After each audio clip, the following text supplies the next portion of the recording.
Trend കുക്കറിൽ മത്തിയാണല്ലോ അല്ലേ. അപ്പോൾ ഇന്ന് ഞാനും ട്രൈ ചെയ്ത് നോക്കിയിട്ടോ. കുക്കറിൽ മത്തി ഉണ്ടാക്കുന്ന രീതി അടിപൊളിയാണ്, ഒരു രക്ഷയില്ല. ഉണ്ടാക്കാൻ വളരെ സിമ്പിളാണ്. നമുക്ക് എവിടെയെങ്കിലുമൊക്കെ പോകാനുണ്ടെന്നുണ്ടെങ്കിൽ പെട്ടെന്ന് തന്നെ റെഡിയാക്കി എടുക്കാൻ പറ്റും ഈ രീതിയിൽ ചെയ്തെടുക്കുകയെന്നുണ്ടെങ്കിൽ. ഈ ഒരു മത്തിക്കറി ഉണ്ടെങ്കിൽ ചോറിന് വേറെ ഒന്നിൻ്റെ ആവശ്യമില്ല കേട്ടോ. അത്രയും ടേസ്റ്റി ആയിട്ടുള്ള ഒരു മത്തിക്കറിയുടെ റെസിപ്പി കൂടെയാണ്. അപ്പോൾ ഇതെങ്ങനെയാണ് ചെയ്യുന്നത് നോക്കിയാലോ. അപ്പോൾ ആദ്യം തന്നെ നമുക്ക് ഒരു 2 ചെറിയ പീസ് ഇഞ്ചിയും ഒരു 6 അല്ലി വെളുത്തുള്ളിയും ഒരു പച്ചമുളകും മിക്സിയുടെ ചെറിയ ജാറിൽ, ചതക്കുന്ന ജാറിൽ അതിലേക്ക് അങ്ങ് ഇട്ട് കൊടുക്കാം.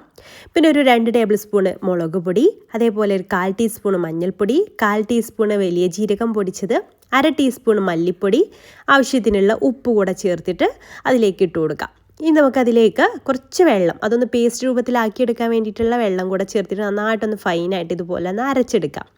ഇനി നമ്മൾ ക്ലീൻ ചെയ്ത് വെച്ചിട്ടുള്ള മത്തിയിലേക്ക് അത് ചേർത്തിട്ട് നന്നായിട്ടൊന്ന് മിക്സ് ചെയ്തെടുക്കുക കേട്ടോ. ഞാനിവിടെ 3/4 കിലോ മത്തിയാട്ടോ എടുത്തിട്ടുള്ളത്. അതിലേക്ക് ഈ ഒരു മസാല ചേർത്ത് കൊടുത്തിട്ട് നന്നായിട്ടൊന്ന് മിക്സ് ചെയ്തെടുക്കാം. പിന്നെ മിക്സിയുടെ ജാറിലുള്ളതൊക്കെ നമുക്കൊന്ന് കഴുകിയിട്ട് അതിലെ വെള്ളം കൂടെ നമുക്ക് ഈ ഇത് വേവിക്കുന്ന സമയത്ത് ചേർത്ത് കൊടുക്കണം കേട്ടോ. അപ്പോൾ അത് നന്നായിട്ടൊന്ന് മിക്സാക്കി എടുത്തിട്ടുണ്ട്. ഇനി ഒരു കുക്കർ എടുക്കുക. കുക്കറിലേക്ക് ഒരു 2 ടേബിൾ സ്പൂൺ വെളിച്ചെണ്ണ ഒഴിച്ച് കൊടുക്കുക. വെളിച്ചെണ്ണയിൽ തന്നെ ചെയ്യാം കേട്ടോ. നമ്മൾ മീനൊക്കെ ചെയ്യുമ്പോൾ എപ്പോഴും വെളിച്ചെണ്ണയല്ലേ ടേസ്റ്റ് ഉണ്ടാവുക. അപ്പോൾ അത് 2 ടേബിൾ സ്പൂൺ ചേർത്ത് കൊടുത്തിട്ടുണ്ട്. അതിലേക്കൊരു 6 7 ചെറിയുള്ളി അരിഞ്ഞതും കുറച്ച് കറിവേപ്പിലയും ചേർത്തിട്ട് ഒന്ന് മൂപ്പിച്ചെടുക്കുക കേട്ടോ. ഒരുപാട് കളർ ചേഞ്ച് ആവാൻ നിൽക്കരുത്, ജസ്റ്റ് ഒന്ന് വാടി കിട്ടിയാൽ മതി. ഇത്രയും ആയി കഴിഞ്ഞാൽ, ഒരുപാട് കളർ ചേഞ്ച് ആയാൽ കരിഞ്ഞു പോവില്ലേ. അപ്പോൾ അതുകൊണ്ട് തന്നെ ഇത്രയും ആയി കഴിഞ്ഞാൽ അതിൻ്റെ മുകളിലായിട്ട് നമ്മൾ മസാല തേച്ച് പിടിപ്പിച്ചിട്ടുള്ള മത്തി ചേർത്ത് കൊടുക്കുക. ഇങ്ങനെ നിരത്തി വെച്ച് കൊടുക്കുക കേട്ടോ. ഈ കുക്കറിൻ്റെ എല്ലാ ഭാഗത്തേക്കും എത്തുന്ന രീതിയിൽ ഇങ്ങനെ നിരത്തി വെച്ച് കൊടുക്കാം.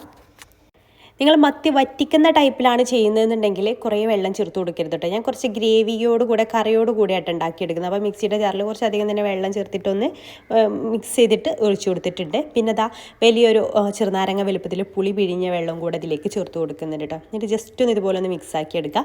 എന്നിട്ട് അടച്ചു വെച്ചിട്ട് ചെറിയ തീയിലിട്ടിട്ട് ഒറ്റ വിസിൽ വരുന്നവരെ വേവിച്ചെടുക്കാം കേട്ടോ. ഞാൻ കുറച്ച് കറിവേപ്പില കൂടെ ജസ്റ്റ് ചേർത്ത് കൊടുത്തിട്ടുണ്ട്. എന്നിട്ട് അടച്ച് വെച്ചിട്ട് നമുക്ക് ഒരു വിസിൽ വരുന്ന വരെ ഒന്ന് വെയിറ്റ് ചെയ്യാം. ഒരു വിസിലിന് ശേഷം പ്രഷർ കംപ്ലീറ്റ് പോയതിന് ശേഷം ഓപ്പൺ ചെയ്താൽ മതി.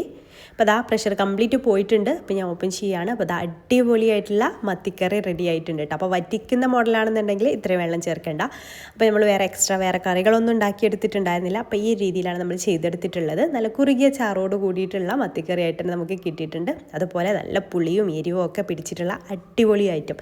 ഈ ഒരൊറ്റ കറി മതിയിട്ട് നമുക്ക് ചോറ് എത്ര വേണമെങ്കിലും കഴിക്കാൻ പറ്റും. അത്രയ്ക്കും ടേസ്റ്റി ആയിട്ടുള്ള ഒരു മീൻ കറിയാണ്. അപ്പോൾ ഇഷ്ടമായിട്ടുണ്ടെങ്കിൽ ട്രൈ ചെയ്ത് നോക്കുക.